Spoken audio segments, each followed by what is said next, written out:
All right, in this video, we are going to look at an exponential function. And actually, that is the first question. What kind of function is this? Now remember, a linear function is a function that looks like y is equal to something x, where the x is to the first power.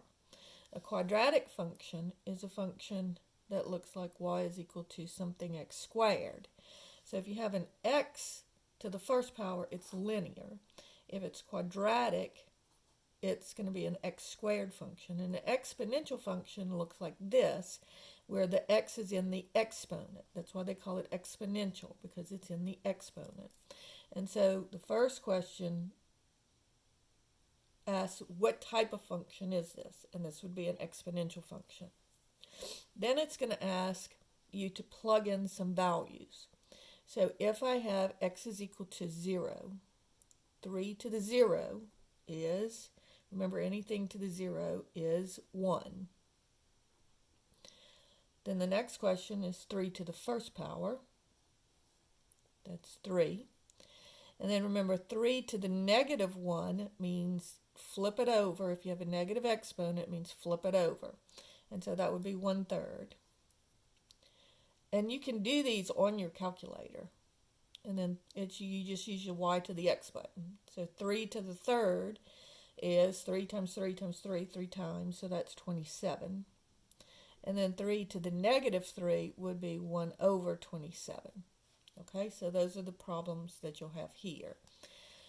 And you just put in these values into the little boxes. Now the next question says you want you to graph it. And these are all parts of one question.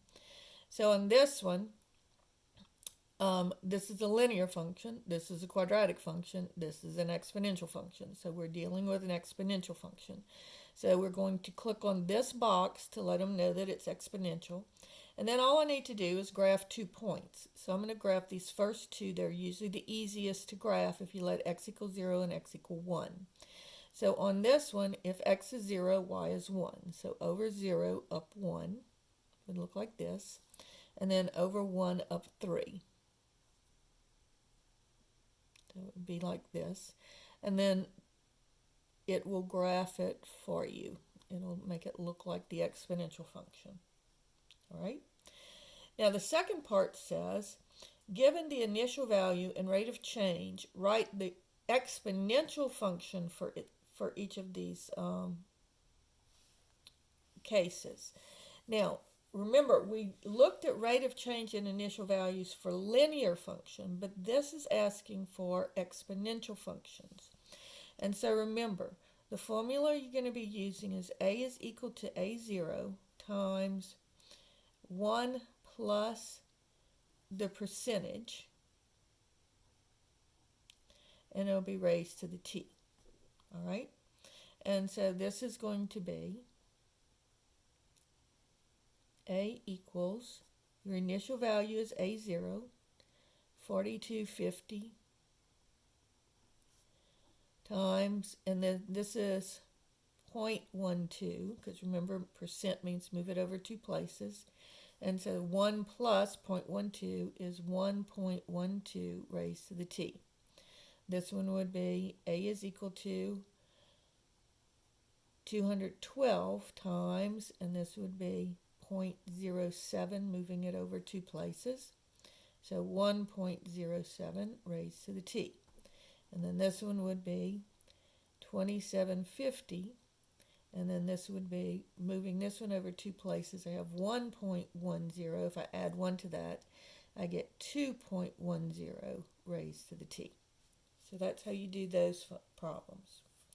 And then the last one on here is asking about evaluating this logarithm. So remember, what I'm going to do is I'm going to let this equal x, and I write it in exponential form. So 3 to the x is equal to 3 to the 1/5. And then once the bases are the same, you just make your exponents equal. And so I get x is equal to 1/5. So on here in the box, you would just write 1/5. All right, so that's question 18, 19, and 20.